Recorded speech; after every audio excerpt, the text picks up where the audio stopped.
Victor Whitmore called Elena Marrow at 4:12 in the afternoon, 3 hours before his son filed for divorce. He had never once phoned her without a reason, and for 6 years she had known better than to expect warmth from any member of the Whitmore family. They had tolerated her marriage to Graham the way old families tolerate rain on a wedding day, as an inconvenience that ruins photographs but not inheritance. So when Victor's name lit her screen while she was finishing revisions in the private laboratory beneath Whitmore Laboratories, Elena thought first of disaster and only afterward of him. "Leave the building before 7, he said without greeting. "And whatever Graham places in front of you tonight, do not sign it." Elena went still beside the steel work table. On the monitor beside her, stability data for the company's flagship repair complex kept updating in green columns, obedient and untroubled. What exactly is happening? My son has confused confidence with intelligence again. That could describe any Tuesday. Victor exhaled once, an irritated sound that might have been the closest thing he allowed himself to amusement. "There is a blue leather folder in the East Library of the house, second cabinet beneath the architectural plans. It belongs to you. Take it before Graham remembers it exists." Elena straightened. "If this is your way of telling me he's planning something ugly, just say it. He is filing for divorce tonight. He believes you know less than you do, and he is counting on your pride to keep you quiet. Do not reward that mistake." For a moment she forgot to breathe. Not because Graham leaving her was unimaginable. That part, if she was honest, had been approaching for years in polished shoes. The shock came from hearing it announced by the father who had spent most of their marriage looking at her as if she were an efficient temporary employee who had somehow wandered into family portraits. "You're warning me?" "I am warning the only person in this family who reads what she signs." "And why would you care now?" His silence held long enough to become its own answer. When Victor finally spoke, his voice had gone flatter. "Because bad marriages are private tragedies. Fraud is a public liability." 7 o'clock, Elena. "Don't be late to your own ambush." The line went dead. Elena remained in the laboratory for another minute, one hand resting on the edge of the table while her mind rearranged itself around the new shape of the evening. Above her, 5 floors of Whitmore Laboratories shone with white stone, smoked glass, and the expensive illusion that the company had always belonged to Graham's family. The truth was less decorative. Whitmore had been a tired prestige skincare house drifting toward irrelevance when Elena, then a molecular delivery specialist with a nearly finished patent portfolio and no patience for vanity branding, married Graham and agreed to help temporarily. Temporary became 6 years. Her late mother's trust funded the recovery lab. Elena's barrier transport system rescued their flagship line. Graham handled campaigns, dinners, and cameras. Elena handled the part that worked. At 6:31 she entered the Whitmore townhouse through the side door instead of the front. She did not go upstairs. She crossed the empty marble hall, unlocked the East Library, and found the second cabinet exactly where Victor said it would be. Inside lay tax files, board resolutions, and one blue leather folder thick enough to matter. She opened it on the desk beneath the green reading lamp. The first document was a draft separation agreement. The second was a transfer statement describing Elena's intellectual property as a marital asset already integrated into Whitmore Laboratories and therefore subject to exclusive operational control by Graham Whitmore after dissolution. The third was worse, a draft board memo stating that Elena had served in an advisory scientific capacity but had never retained ownership over the stabilization complex used across the company's core products. She read every page once, then again. By the time she heard footsteps in the corridor, she had slipped the folder into her bag and photographed every document onto an encrypted server her attorney controlled. When the library door opened, Graham leaned against the frame wearing the navy suit he used when he wanted to appear reasonable. His expression softened in staged surprise. "There you are. Mother said you came in 10 minutes ago. I needed quiet before dinner." He smiled, relieved by her calm, still believing himself ahead of events. Graham had always mistaken composure for surrender. "Good. Because tonight needs to be civil." "Does it?" He crossed toward her. Elena, whatever happens next, I want you to remember that I tried to do this the right way. She looked at him and saw, perhaps for the first time without interference from loyalty, how deeply he loved clean exits that he had not earned. Did you? He ignored the question. Everyone's waiting. Dinner had been set in the formal room, the one Celeste Whitmore reserved for charity chairs, discreet humiliations, and holidays so polished they felt embalmed. Candles burned low. Silver reflected the chandelier. Celeste sat at the far end in pearl silk, her approval already packed away for the evening. Beside her sat Bianca Duval, Graham's first fiancée and the woman Celeste had wanted all along. Bianca's blonde hair fell in perfect glassy waves over the cream dress Elena had once considered buying for herself before deciding it looked too expensive for the life she actually lived. No one stood when Elena entered. Bianca gave her a sympathetic smile practiced enough to deserve payment. Elena. Bianca. Celeste adjusted her napkin. Sit down. There's no reason to make this theatrical. Elena almost laughed. The woman who had invited her son's former fiancé to a family divorce dinner was warning against theater. Soup had been served but barely touched when Graham laid a cream envelope beside Elena's plate. I filed this afternoon. I wanted you to hear it from me before the news reached the board. Elena did not touch the envelope. That was thoughtful. He mistook her tone again. I know this is painful. Bianca and I reconnected months ago, and pretending otherwise would have been cruel. Bianca lowered her eyes as though modesty were possible inside another woman's marriage. Celeste took a measured sip of wine. The kindest thing now is efficiency. These situations become ugly when people forget proportion. Proportion, Elena repeated. Graham slid a second folder toward her, this one thin and legal. You'll keep the lake apartment, a monthly settlement, and your advisory title for 1 year if you sign tonight. I've already arranged a communication plan so the transition appears respectful. Elena finally opened the document. The offer was generous only to someone who did not understand what had been stolen from her line by line. Furnished residence. Temporary stipend. Non-disclosure provision. Waiver of claims. Scientific acknowledgement at Graham's discretion. It even preserved her title in the decorative way museums preserve extinct species. You arranged all this quickly. Celeste answered before Graham could. When a marriage is misaligned, delay is vulgar. Elena closed the document. And Bianca? Where does she fit into the elegant timetable? Bianca set down her spoon. I didn't come here to fight. Graham and I should have married the first time. We both know that. No, Elena said softly. Only one of us knows what should have happened, and it isn't you. Graham's jaw tightened. Don't do this. Do what? Turn a difficult decision into a grievance campaign. You were never comfortable in this family. You hated the public obligations, the dinners, the travel, the attention. We wanted different lives. Elena looked at him for a long moment. You wanted credit for a life I built behind glass. The room went quiet. Graham leaned back as if distance might restore authority. There you go. That tone right there. Every disagreement becomes a referendum on sacrifice with you. That must be exhausting, Elena said. Especially for the man living off it. Celeste's fork stopped halfway to her plate. Bianca turned to Graham, suddenly alert in a less decorative way. He had not told her how much Elena knew. That pleased Elena more than it should have. Let's stay practical, Graham said. Your salary, your housing, and your visibility all came through Whitmore. I'm trying to make sure you leave comfortably. I'm not concerned with comfort. You should be.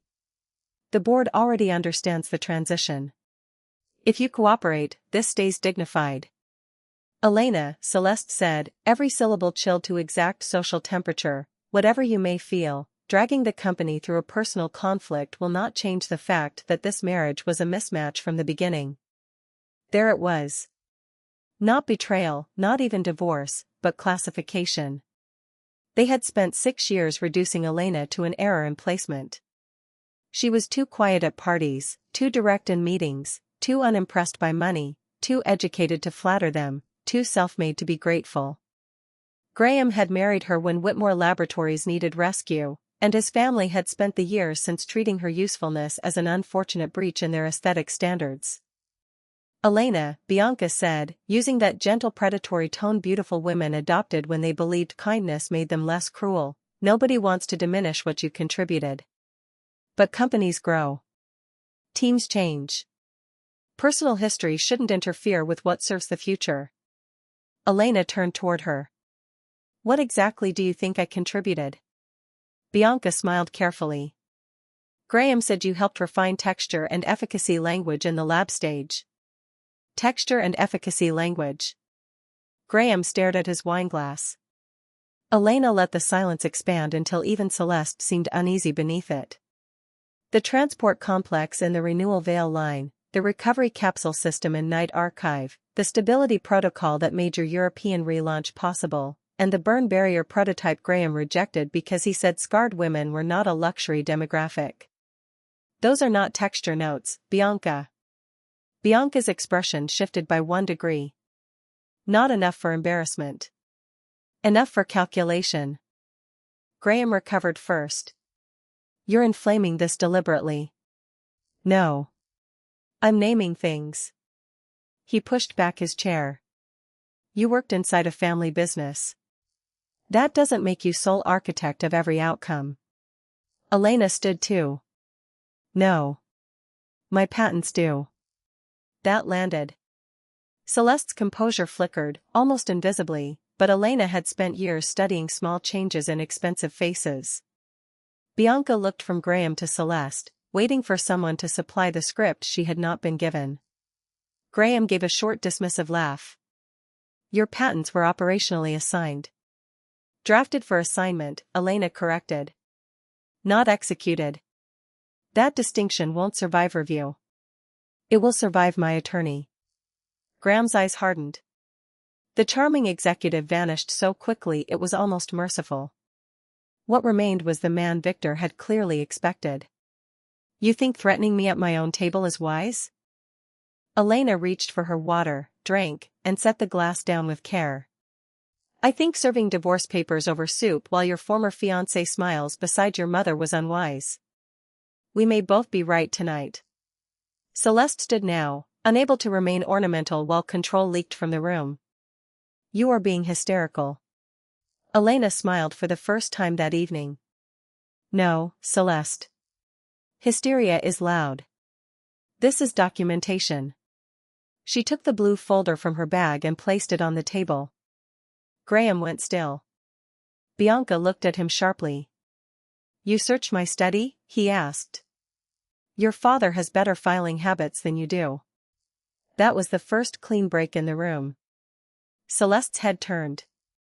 Victor knew about this? Elena almost answered, but the library clock began striking 7 across the hallway, and with each measured note she felt something cold and final settle into place. The marriage was over.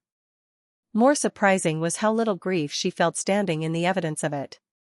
Sorrow required uncertainty. This table had removed that mercy. She opened the blue folder and slid the draft transfer statement towards Celeste first, because mothers who believed in bloodlines understood theft only when it endangered inheritance. Then she passed the board memo to Bianca, who took it with manicured hesitation. Graham moved to grab both pages, but Elena held them down with 2 fingers. No, she said quietly. If I'm supposed to leave gracefully, the least you can do is let everyone see the choreography. Bianca read the first paragraph and lost color. Celeste read the second page and lost patience. Graham, she said, what is this? A precaution. It says Elena never retained ownership. Because operationally she didn't. Elena opened her phone and dialed Nora Sloan on speaker. Please initiate the filing packet, she said when her attorney answered. And activate the suspension clause on every active license held by Whitmore Laboratories at 9 tomorrow morning. Graham lunged toward the phone. You cannot be serious. Nora's voice remained calm through the speaker. I'll need verbal confirmation on the material misrepresentation. You have it. Celeste went white. What suspension clause? Elena ended the call and looked at her mother-in-law. The one attached to my research trust after your son persuaded me to let Whitmore manufacture under license instead of through direct acquisition. You may remember the dinner where you said temporary arrangements suited temporary people. I took the advice. Bianca whispered, Graham? He rounded on her with such fury that Elena knew Bianca had just discovered the difference between being chosen and being safe. Be quiet. The chandelier hummed faintly overhead. Somewhere beyond the formal dining room, staff moved through the house with the trained silence of people who knew rich families never wanted witnesses, only service. Elena, Graham said, lowering his voice, trying once more for reason now that force had failed, we can renegotiate this privately. You mean quietly? I mean intelligently. She picked up the unsigned settlement papers and folded them once. Intelligence would have been asking what I actually owned before trying to remove me from it. She left them in the dining room and walked upstairs without asking permission from a house that had never fully admitted she belonged there. Graham followed as far as the bedroom corridor, speaking in urgent half-whispers about optics, employees, board exposure, and reputational harm. Not once did he apologize. Not once did he ask whether she was hurt. Even at the end, he loved consequences more than causes. Elena entered the dressing room and pulled a suitcase from the upper shelf. Graham stopped in the doorway, stunned by the speed of her decision. You're leaving tonight? You invited another woman to my divorce dinner. Staying would be confusing. Don't reduce this to Bianca. Then what should I reduce it to? The forged narrative? The asset grab? Your mother's relief?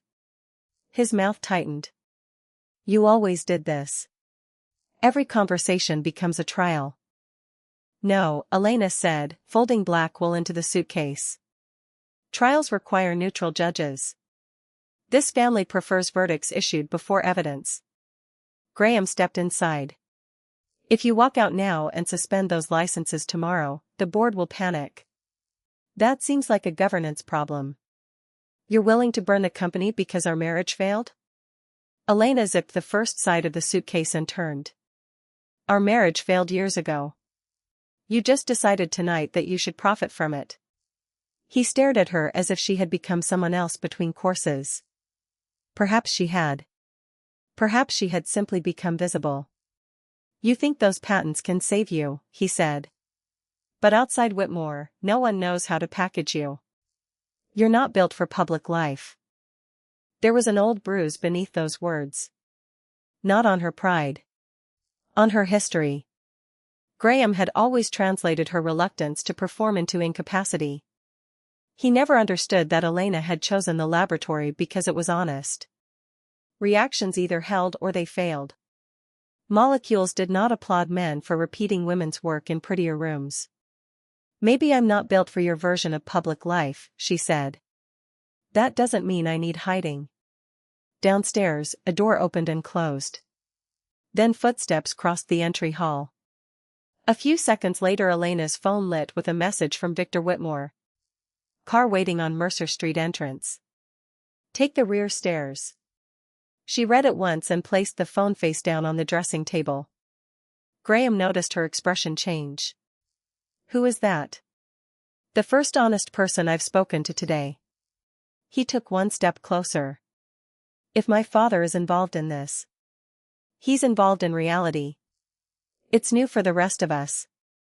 Elena packed the remaining essentials with calm precision, 2 suits, 1 gray cashmere coat, notebooks, hard drives, the gold fountain pen her mother had used to sign research grants, and the framed photograph of herself at 27 standing in front of her first successful trial matrix, smiling with the exhausted arrogance of someone who still believed brilliance would protect her from personal stupidity. She did not take the wedding album. At the rear staircase, she paused only once, hearing Celeste's raised voice drift faintly from below. Not grief. Anger. The kind that rose when power discovered it had counted wrong. Elena continued downward. The Mercer Street entrance opened into rain. A black sedan waited at the curb under the low halo of a street lamp. The driver stepped out first. Then the rear passenger door opened from inside. Lucian Reed did not wave. Of all the people Elena expected to see on the worst night of her marriage, Whitmore's largest international competitor had not made the list. He sat in the back seat in a charcoal coat, one gloved hand resting on a folder across his knee, his expression composed in the infuriating way of men who knew precisely how much space to occupy and never more. "Your father-in-law requested a secure car," Lucian said when Elena stopped beside the open door. "He also specified that if I looked pleased by the situation, I should stay silent." Despite everything, a breath of laughter nearly escaped her. Victor, apparently, had prepared instructions for moral tone. "And are you pleased? By your marriage ending?" "No." "By incompetence finally overreaching itself?" "A little." Graham's voice echoed from the house behind her. "Elena." She looked once over her shoulder. He stood beneath the rear light in the rain without an umbrella, furious enough to forget appearances. For 6 years she had watched him transform instantly whenever an audience mattered. Seeing him stripped of that skill was almost intimate. "Get in," he said. "Now." Lucian did not speak. He simply waited, leaving the choice fully visible. That, more than the car or the timing or the rescue arranged by Victor Whitmore, decided her. Elena got inside. As the sedan pulled away, Graham came 2 steps into the street. "If you go with him," he shouted, "everyone will know what this is." Elena lowered the window 2 inches and met his gaze through the rain. "The day you filed for divorce," she said, "your father called me first. Whatever everyone decides this is after that, I can live with it." Then the car turned the corner and took her out of Whitmore reach. Lucian's residence for visiting researchers occupied the upper floors of a converted limestone building 10 minutes away, overlooking a private courtyard lit with low amber lamps. It was elegant without display, precise without coldness. A house manager showed Elena to a 2-room suite with a study, closed the door, and vanished. No one asked questions. No one offered pity. Lucian set the folder he carried on the table near the window. "These are copies of the European registration requests filed in Whitmore's name over the last 8 months. Your father-in-law believed they might interest you." Elena removed her coat. "You and Victor Whitmore have an unusual friendship." "We don't. We have a mutual dislike of sloppiness." She opened the folder and felt a slow current of alarm move beneath her ribs. Preliminary export filings. Brand transfer drafts. Collateral disclosures. 3 international manufacturing applications referenced a stabilization architecture proprietary to Whitmore Laboratories. Her architecture. Her licensing language did not appear once. "He meant to leverage foreign expansion before telling me," she said. Lucian nodded. "That was my reading." She looked up. "Why are you here, really?" The question rested between them with the kind of weight that strips polite men first. Lucian took off his gloves carefully, placing them beside the folder. "Because I watched Graham Whitmore present your work as ambient support for 4 years. Because you corrected one of my scientists during a panel in Geneva and did it more elegantly than he deserved. Because when Victor called and said his son had finally mistaken theft for strategy, I knew this night would either bury you or free you. I preferred one outcome." "You make that sound detached." "It isn't." The honesty in that was more unsettling than charm would have been. Elena moved to the study window and looked down at the courtyard, where rain silvered the stone and blurred the lights into soft halos. Somewhere behind her, Lucian remained exactly where he was, neither crowding nor retreating. He had a reputation in every trade journal worth reading. Brilliant. Unsparing. Impossible to manipulate. Investors called him cold because he refused to dramatize risk. Scientists called him dangerous because he understood enough to know when they were bluffing. Elena had met him 3 times in 6 years, and each encounter had ended the same way, Lucian Reed asking the technical questions Graham never thought to ask. I assume you didn't come here simply to hand me paperwork, she said. No. But I also didn't come to extract a decision from you while you're bleeding. That word. Bleeding. Not broken, hysterical, abandoned, or emotional. Just injured. Measurable. Real. Elena turned back toward him. What did Victor tell you? That Graham planned to present a settlement tonight and position any resistance from you as instability. That Celeste had already contacted 2 board members to reinforce a narrative of your scientific importance being historical rather than ongoing. That Bianca Duval believes skincare is a camera angle and should never be left alone with financial disclosures. Elena sat slowly at the edge of the sofa. He told you all that? He told me enough. The rest I inferred. And what do you infer now? Lucian held her gaze. That at 9 tomorrow morning Whitmore loses the right to produce half the products carrying its own name. That Graham does not yet understand how many of his contracts rely on the assumption that his marriage turned your mind into company furniture. And that you've spent too long in rooms where everyone benefited from underestimating you. She should have bristled. Instead, she felt the strange exhaustion that comes when another person describes your life more accurately than the people who shared it. You sound as though you've been waiting. I reserved a research floor for you 18 months ago. Elena stared. He went on before the silence could become absurd. Not as seduction. As contingency. I assumed either Whitmore would eventually push you out, or you would decide not to die there. She laughed once under her breath, disbelieving and slightly offended. You planned office space around my marital collapse? I planned around your professional value being temporarily trapped inside it. That answer should not have comforted her. It did. Her phone vibrated again. Nora Sloan. Elena answered on speaker and briefed her in 20 seconds. Nora listened, asked 3 exact questions about the blue folder, then said, "Good. I'm filing the divorce response tonight and the suspension notices at 8:59. Do not speak to the board without me. Do not speak to Graham without a witness. And if Victor Whitmore offers to be useful again, let him. Men like that rarely improvise conscience, so if he's moving now it means he's seen something truly rotten." Understood. After the call ended, Lucian lifted a brow. I like your attorney. She enjoys facts more than people. So do I. That's probably why this is going so well. Elena should have smiled. Instead she felt tears threaten, sudden and infuriating. Not over Graham. Not even over the marriage.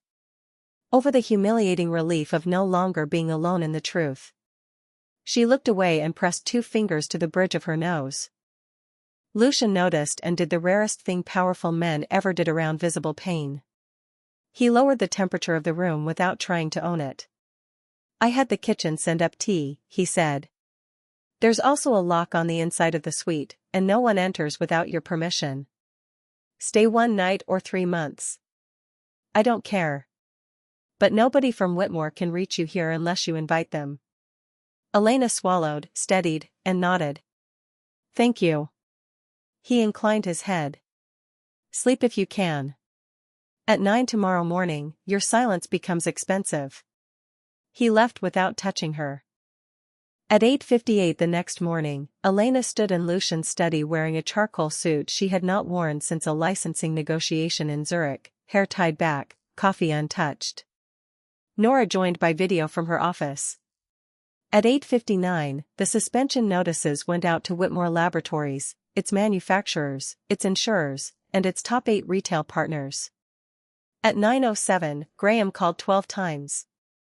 Elena declined every one. At 9:11, Celeste texted, "You are making a catastrophic mistake." At 9:14, 2 regional distributors requested proof Whitmore retained rights to manufacture Renewal Veil. At 9:18, Victor Whitmore sent a single message. Board convenes at 10. Attend. Do not be charitable. At 10 o'clock Elena entered the emergency board meeting through secure video with Nora beside her and Lucian nowhere visible, though she knew he was somewhere in the building.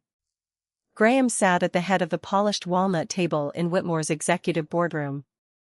Celeste occupied the seat at his right. Bianca, astonishingly, sat 3 chairs down in cream silk with a notebook open as if she had any legitimate reason to be present. 2 independent directors looked irritated.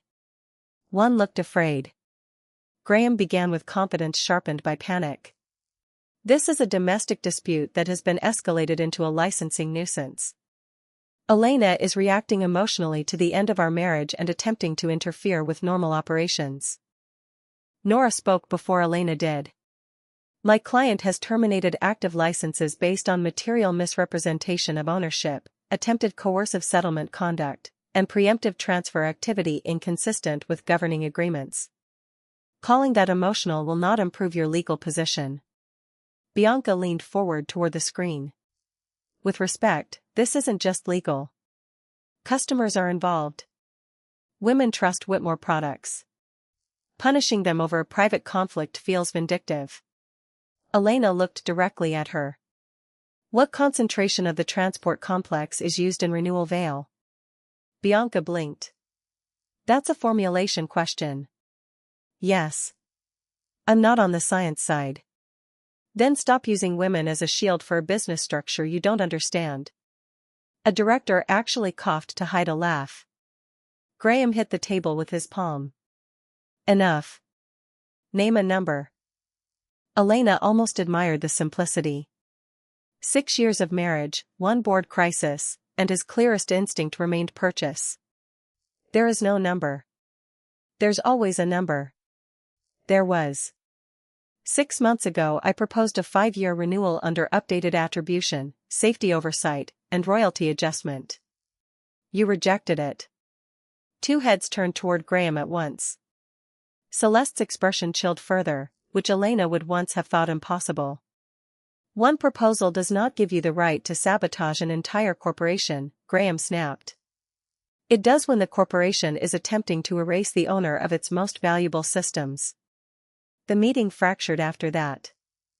One director asked whether Whitmore's legal team had verified ownership claims before the settlement papers were drafted. Another wanted immediate visibility into all international filings referencing Elena's technology. A third demanded to know why Bianca Duval had been introduced in internal communications as a strategic brand transition asset before the board had even formally acknowledged Graham's divorce. Graham kept trying to regain the room by sounding larger than the problem. Each answer made him look smaller. Then Victor entered. He had not been in the opening minutes of the meeting. That was deliberate. When the door swung inward and he walked to the table without hurry, every conversation stopped.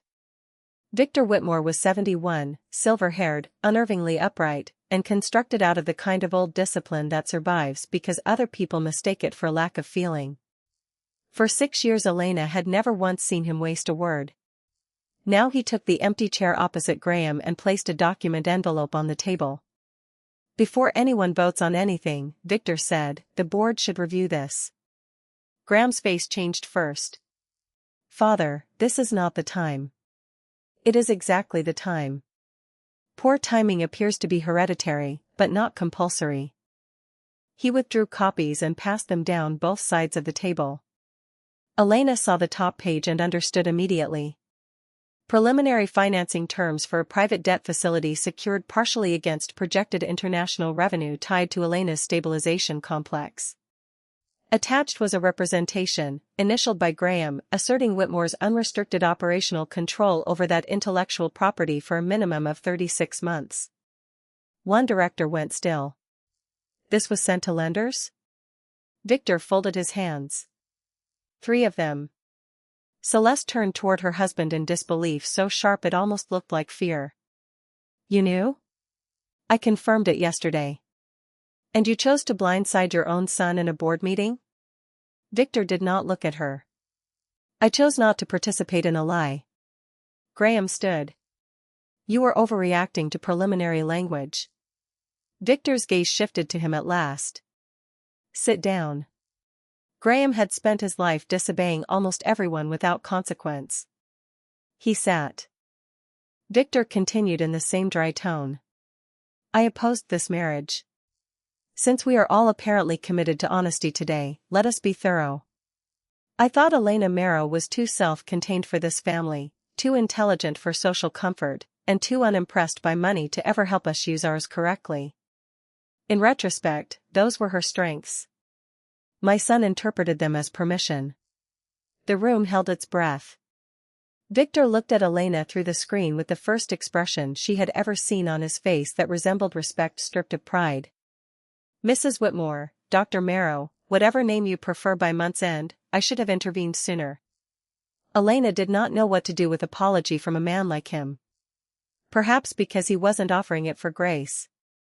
He was offering it because reality demanded accounting. Graham shoved back from the table again. This is absurd. She's turning you against your own family because Reed is dangling an exit. Victor said, no. You did that when you confused your wife's patience for weakness and her work for marital inventory. Bianca stared at Graham as if seeing him without lighting for the first time. Celeste stared at Victor as if betrayal had only now become morally troubling once it crossed male blood. The board accepted Nora's proposed 90-day wind-down framework before noon. Whitmore could sell existing inventory, but not produce new units using Elena's protected systems. An independent review committee would examine all recent financing disclosures, ownership representations, and international filings. Graham voted against both measures and lost. Bianca left the room in tears. Celeste did not follow. By evening, every financial outlet covering the luxury wellness sector had some version of the story, though none yet had the full truth. Whitmore Laboratories framed the matter as a separation complicated by historical authorship questions. Anonymous sources called Elena unstable, possessive, bitter, impossible. Another source suggested she had been romantically involved with Lucian Reed before the filing. Nora laughed when she read that one aloud. Men really do think women only leave for another man, she said. Some women stay for the same reason, Elena answered. At sunset Victor called again. She considered letting it ring out, then answered. You were effective this morning, he said. You were surprising. A regrettable day for both of us. Elena stood in the study, looking across Lucian's courtyard where two researchers were crossing with umbrellas. Why did you really call me first? Victor was silent long enough that she thought he might avoid the question. Instead he said, because my son learned the family's worst habits from me. It seemed irresponsible to let him use them better than I once did. That was not absolution. But it was truth, and truth from Victor Whitmore came closer to intimacy than affection ever would. There's more, isn't there? Elena asked. Yes. Graham did not act alone. Check the appendix on page 42 of the lender package I sent Nora. After the call ended, Elena found the appendix and felt her stomach drop. A consulting retainer worth $4.8 million had been paid over 10 months to Duval Creative Strategy, Bianca's company, ostensibly for European transition branding tied to product families Elena had designed. The deliverables were mostly empty. Worse, 2 reimbursement requests included payments to a notary office in Brussels and a translation firm used for assignment drafts. Not enough for proof. More than enough for direction. Lucian found her an hour later at the study table, pages spread around her like the remains of something formal and dead. You look like you'd prefer bad news to surprise, he said. I've moved beyond preference. He took in the papers, read quickly, and said, Bianca may be vain, but she isn't discreet. Victor thinks she helped with foreign paperwork. Then she'll either lie badly or panic efficiently. Elena leaned back in the chair and closed her eyes for one exhausted second. I married into a dynasty of elegant thieves. Lucian's voice softened, not with pity but with accuracy. You married one thief and survived his habitat. When she opened her eyes, he was standing close enough for warmth but not assumption. The restraint in him had become its own force. Graham had spent years treating Elena's competence as a utility. Lucian treated it as something almost dangerous. She did not yet know which recognition unsettled her more. Come eat, he said. You'll think better if your blood sugar isn't trying to die nobly. That time she did laugh. The next week turned public. Bianca posted first. Seated in soft cream light with artfully reddened eyes, she uploaded a 7-minute video about loyalty, fate, and women who weaponize intelligence when they can't inspire love. She never named Elena in the opening minute. By the third, she had implied Elena resented beauty, resented family, resented men, and resented any room where she was not the emotional center. Graham appeared briefly at the end, hand around Bianca's wrist, looking solemn and wounded like a prince in a fragrance campaign. The video drew sympathy until Elena watched it twice and paused on the product tray behind Bianca's shoulder. Renewal veil. Night archive. Calm surface. Every unit turned label outward. Not casual placement. Undisclosed promotion during an active ownership dispute. Nora forwarded the clip to regulators before lunch. By afternoon, Whitmore's communications team released a statement describing Elena as a former internal technical contributor. Lucian read that line on his phone and actually smiled, though not kindly. Former internal technical contributor, he repeated. That may be the most expensive sentence your husband has ever purchased. Elena did not answer. She was standing in the temporary laboratory Lucian had indeed reserved for her, the glass wall still blank except for a white card reading Marrow Project Suite in neat printed capitals. Priya Sen, Lucian's chief development scientist, was showing her the stability stations and clean bench arrangements. Everything was brighter than Whitmore's labs, more transparent by design. Here, the scientists' names appeared on project screens. Here, authorship was not decoration. Priya tapped a sealed cabinet. Lucian asked me not to overwhelm you on day one, but I'm going to ignore him selectively. We reviewed your burn barrier data last night. If the early signaling profile holds, it's not just commercially viable. It matters. Elena looked at her. Whitmore rejected it twice. Priya gave a tiny shrug. Whitmore sells aspiration. We build outcomes. There it was again. The difference between being packaged and being seen. At 2, Nora called with a new development. The Brussels office turned over one of the draft assignment certifications. Your signature appears on a transfer acknowledgement dated 4 months ago. Elena froze. I never signed anything. I know. The problem is the paper says otherwise. Can they prove execution? Not yet. But the lender relied on it enough to extend preliminary terms. I need every instant you remember Graham pushing refinancing papers or cross-border disclosures at you. Elena remembered too many. Late nights. Half-explained stacks. One argument after midnight when Graham accused her of withholding trust because she insisted on reading a package before signing. He had slept in the guest room and left for Geneva the next morning. At the time, Elena believed the insult was the point. Now she wondered whether the failure had been practical. Send me all the dates, Nora said. And Elena? Yes.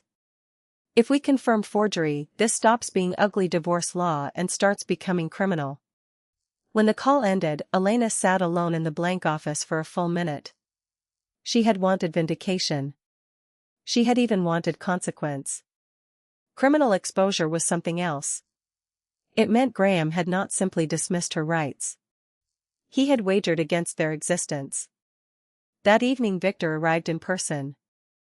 Lucian's security team showed him into the lower conference lounge, where old oak shelves and low lamps made every conversation feel more permanent than anyone intended. Victor remained standing until Elena entered. He wore a dark overcoat still damp at the shoulders. I assume you didn't come for tea, Elena said. No. I came because Celeste has spent the day blaming Bianca for everything, which usually means the truth is worse than the available scapegoat. Also because my son is desperate enough now to attempt reconciliation disguised as necessity. He already has. Victor's eyes narrowed. When? Twice by phone.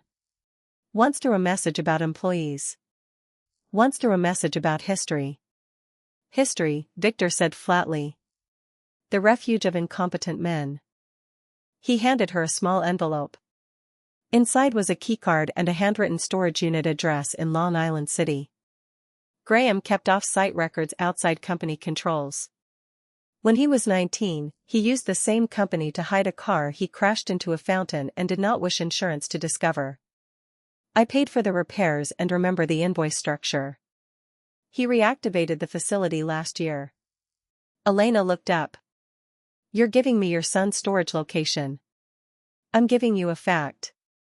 What you do with it remains your character, not mine. Why not tell the board yourself?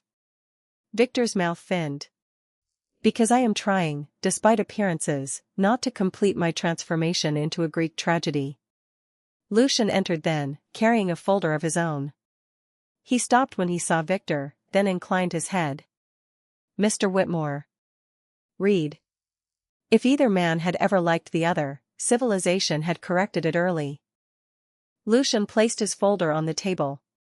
The ad regulators responded. Bianca's product claims opened an investigatory review into efficacy misrepresentation. Also, 2 retailers have requested proof of scientific ownership before renewing seasonal orders. Victor nodded once. Good. Pressure makes liars educational. Elena looked from one man to the other. 2 powerful people. One who had never liked her but had finally chosen truth over blood. One who had no claim on her and behaved as though that mattered. Between them, Graham's world suddenly looked much smaller than the one she had married into. That night, security footage from the Long Island City unit changed everything. Nora's investigator obtained access through court process faster than anyone expected because the facility manager disliked late fees and liked compliance. Inside the unit were archived packaging prototypes, old campaign materials, duplicate financial binders, and 1 fireproof document case. In that case lay unsigned transfer drafts, a practice sheet with several clumsy attempts at Elena's signature, and a courier receipt linking Duval Creative Strategy to the Brussels notary office. Nora called at 11:08. I need you sitting down. I am. Good. Because your husband practiced forging your name. The room seemed to tip without moving. Elena pressed her free hand against the edge of the desk until sensation returned to it. How bad? Bad enough that if the originals authenticate, we notify federal counsel tomorrow. After she ended the call, she remained very still. Lucian found her there an hour later, lights off except for the city glow through the glass. He did not ask what happened. He must have read it in her face.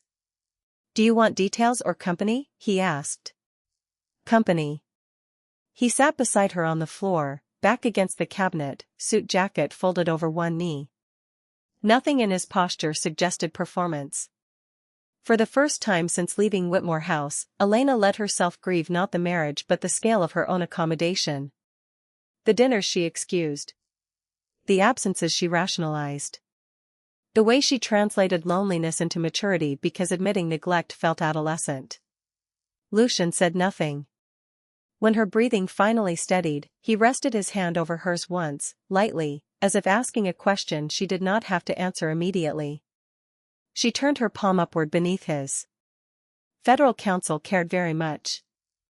By the end of the next week, the forged transfer package, the lender communications, and the payment trail running through Bianca's consulting company had triggered formal inquiries on both sides of the Atlantic. Whitmore's board placed Graham on temporary leave pending investigation. Celeste called it betrayal. The markets called it overdue. Bianca vanished from social media for 48 hours, which for her counted as a nervous breakdown. Elena spent those same days doing something stranger than revenge. She worked. Priya moved her into the larger glass lab on the west side of Reed Biologics.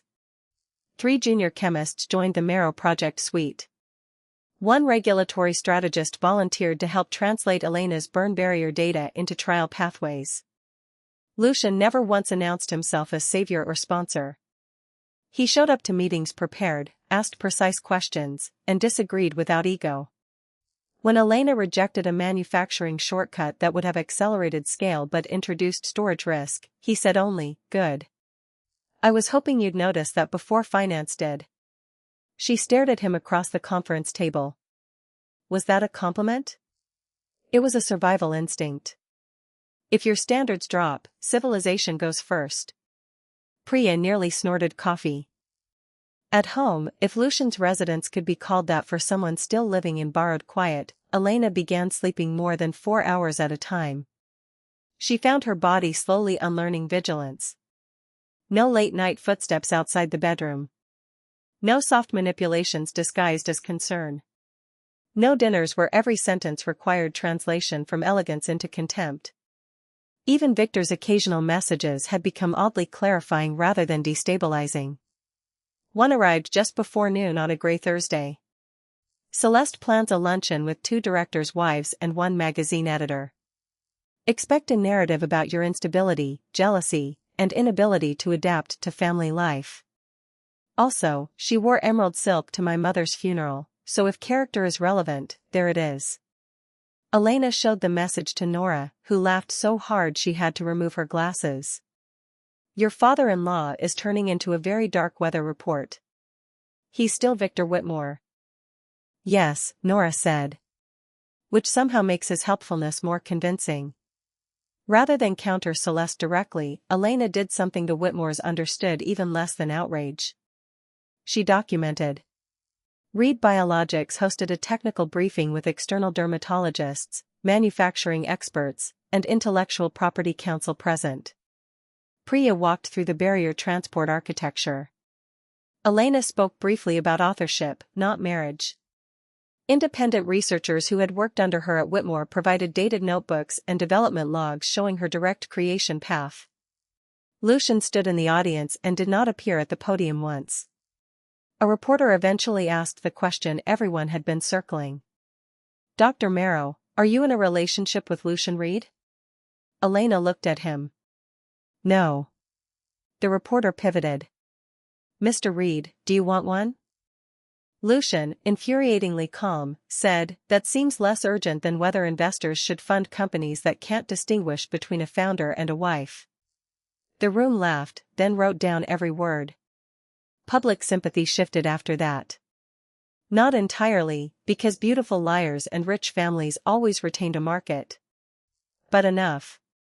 Enough for Whitmore's retailers to delay renewals. Enough for trade journals to start using Elena's name without attaching grams. Enough for young scientists to send private messages thanking her for saying out loud what too many senior women had been made to swallow. The divorce proceedings moved into discovery at the same time the business inquiries deepened. Graham requested a private meeting through counsel. Nora advised against it.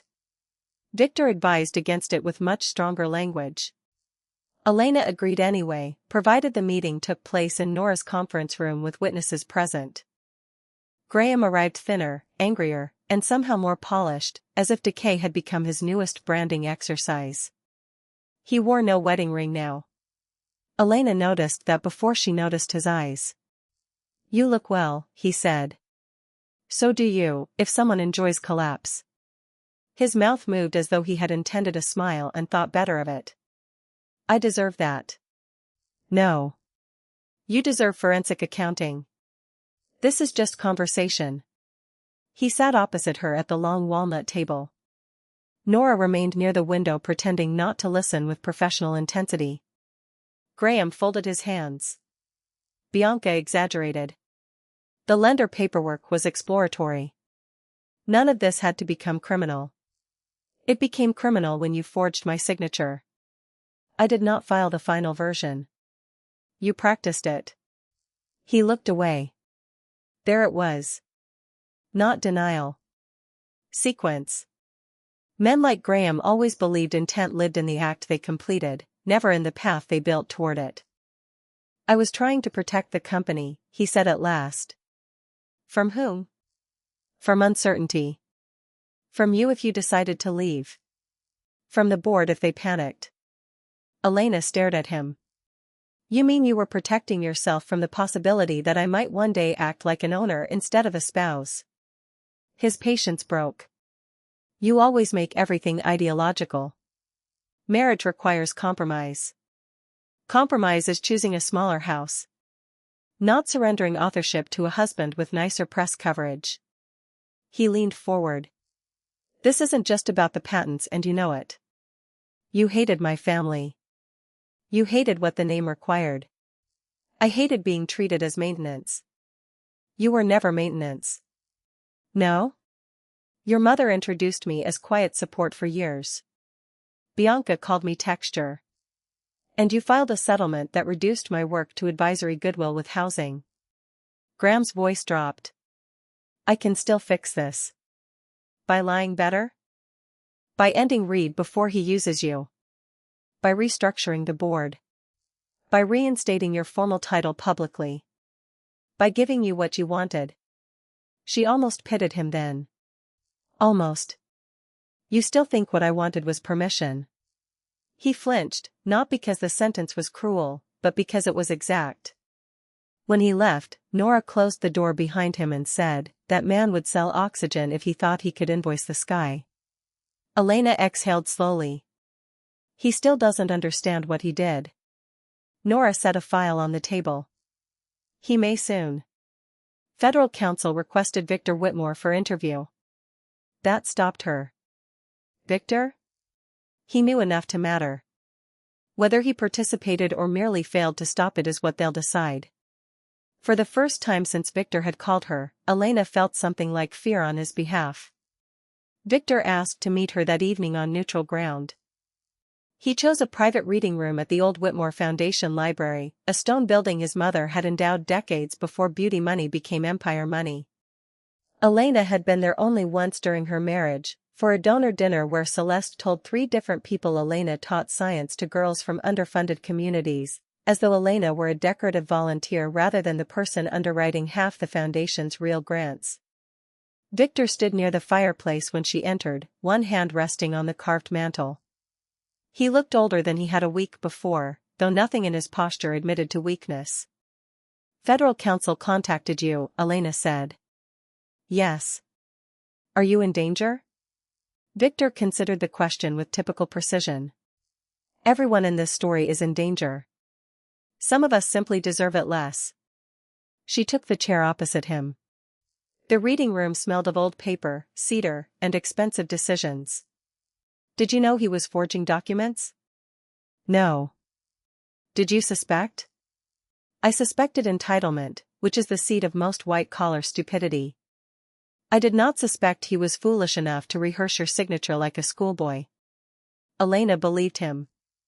Not because she had become sentimental about Victor Whitmore, but because lies sat badly on men accustomed to command. They always spoke too much or too little.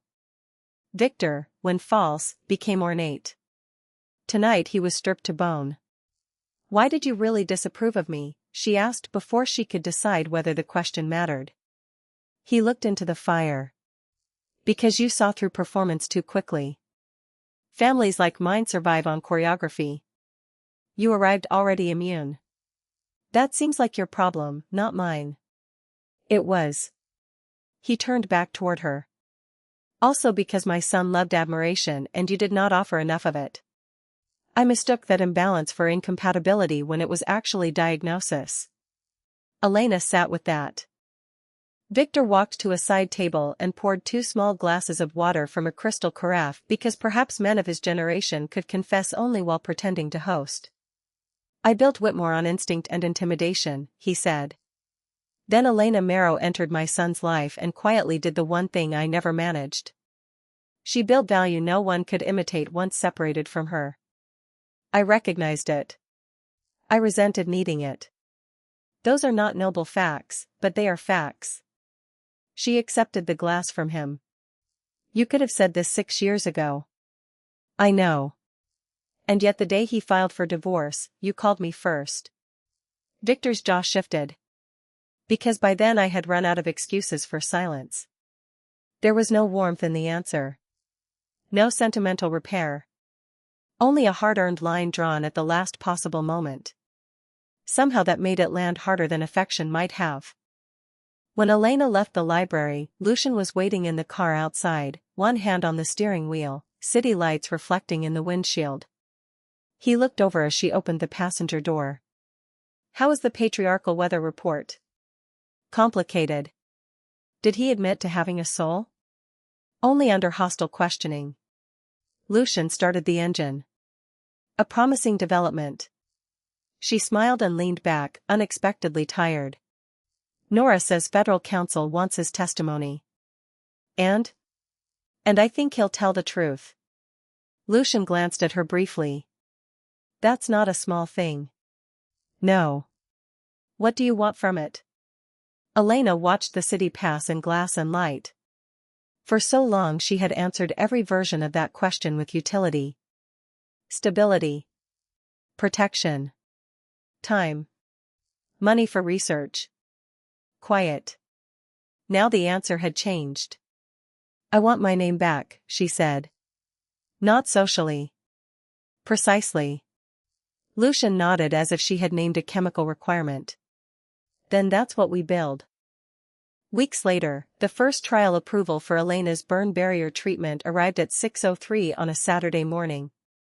Priya called screaming.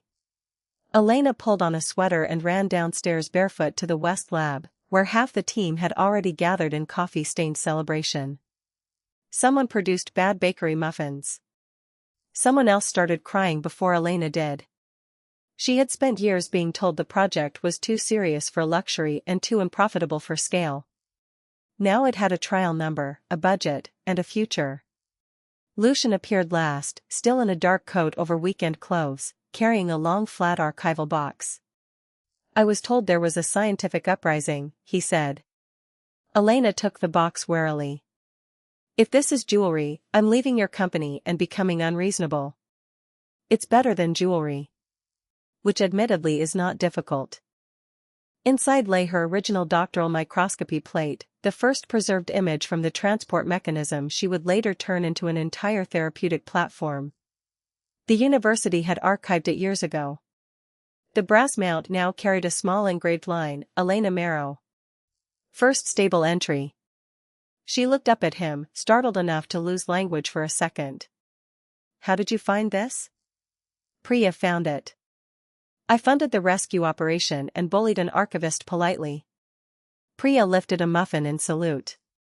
He was very annoying for noble reasons. Elena traced the engraved name with one fingertip. Graham had once told her customers did not care who invented what they bought.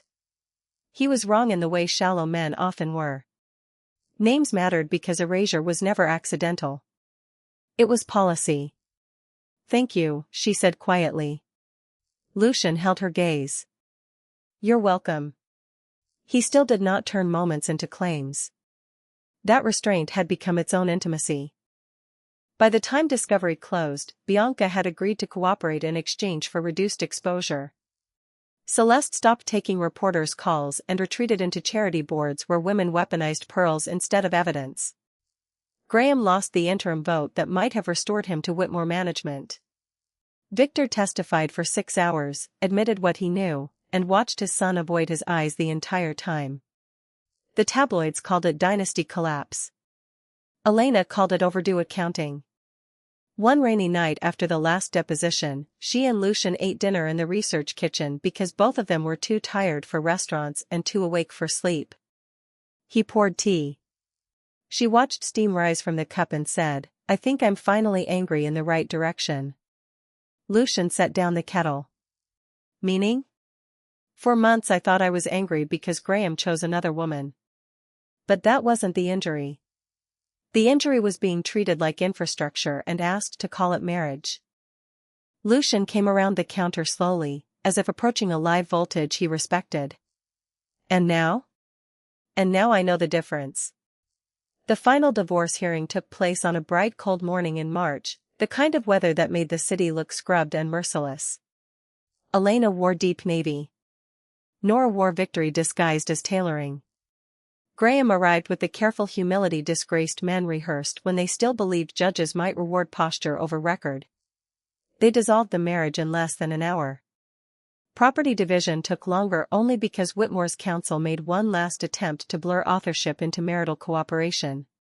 Nora dismantled it with chronological exhibits, licensing records, original patent submissions, and 4 separate instances of Graham describing Elena's systems as hers in messages written before he decided ownership was an emotional category.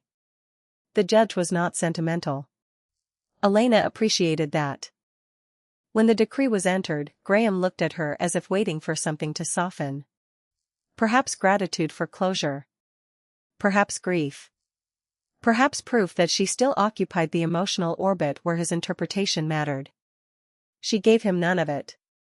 Outside the courthouse, cameras waited behind the barriers. Bianca was not there. Celeste was not there. Victor was, standing several feet away with an umbrella he did not appear to need. Lucian remained beside Elena but slightly back, leaving the first public frame to her.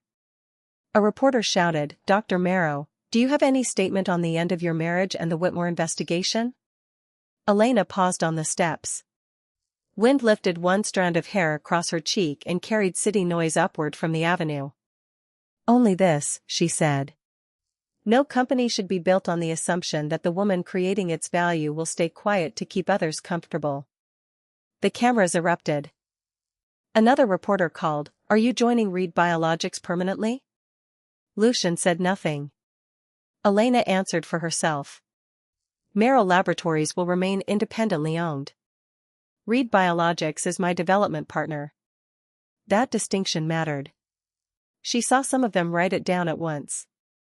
The next months unfolded faster than the years before them ever had. Whitmore Laboratories sold 2 legacy divisions to stabilize debt exposure. Several board seats turned over. Victor resigned publicly, then privately funded a scientific ethics fellowship under Elena's mother's name without asking permission first. Elena almost declined on principle. Then she remembered how rarely money apologized without demanding absolution and accepted. The burn barrier trial exceeded its early benchmarks. Medical journals began calling Marrow Laboratories one of the most closely watched therapeutic skin platforms in the sector. Young chemists applied to work with Priya. International buyers requested meetings Elena actually wanted to attend. For the first time in her adult life, expansion felt like authorship instead of consumption. And through all of it, Lucian stayed exactly himself. He never used crisis to accelerate intimacy. Never converted assistance into leverage. Never mistook patience for uncertainty. He took her to dinner once the worst of the hearings ended, then to another weeks later, then to a third after she cancelled one because trial data ran long and he answered only, "Good. Data should win." He learned that she read old detective novels when she could not sleep. She learned that he hated waste more than he hated losing, which was saying something. He learned that she kept every significant notebook. She learned that his severity was partly discipline and partly fear of carelessness. By the time he kissed her, late one evening on the roof terrace above the West Lab while spring rain silvered the city into distance, it felt less like beginning and more like finally naming what had already become true. The criminal matters resolved in autumn. Bianca entered a cooperation agreement, paid heavily, and disappeared from the public version of elegance she once sold by subscription. Graham avoided prison on one count and not on another. The sentence was shorter than Nora wanted and longer than Celeste believed civilization should permit to rich sons. Victor attended none of the public hearings after his testimony. Elena did not ask whether that absence was pain or discipline. Some things did not improve by translation. Months later, Marrow Laboratories hosted the opening reception for its first dedicated clinical research center, a pale glass structure overlooking the river, all clean lines and deliberate light. Priya gave a speech too fast. 2 junior scientists cried. Nora wore red and accepted admiration as though it were part of legal procedure. Lucian stood near the back until Elena found him. "You're hiding at your own event," she said. "It's your event." He lifted a champagne flute from a passing tray, reconsidered, and exchanged it for sparkling water. Elena laughed. "You remembered." "I remember most things about you. Some professionally. Some with increasing concern." She stepped closer. Across the hall, beyond the donors and physicians and reporters and glass, she could see her own name etched along the interior wall. Marrow Clinical Research Center. No prefixes. No borrowed family crest. No husband's surname arranged like ownership. Just hers. Victor arrived late. The room shifted as people noticed him, but he ignored the attention and walked directly to Elena. Age had not softened him. Time had only made him more visibly exact. "I won't stay," he said. "Crowds reward me for the wrong reasons." "That may be the most self-aware thing you've ever said." "Possibly.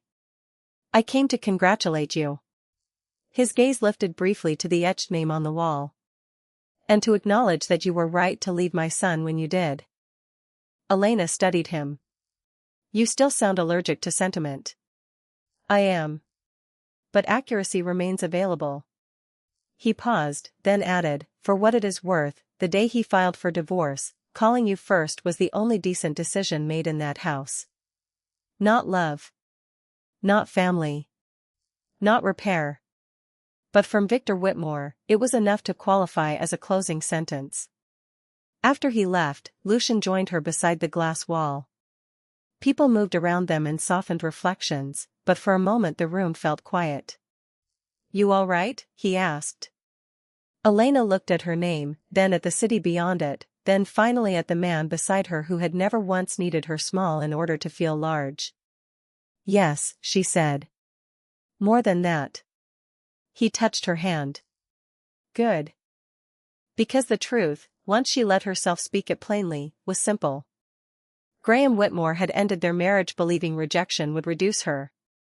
His family had spent years treating acceptance like currency she should earn through obedience, polish, and disappearance. But the thing they never understood was that Elena had not been asking to belong inside their world. She had been carrying it while they mistook her silence for need. They learned too late that she was not the woman they allowed into the family. She was the woman the family survived on until the day it didn't.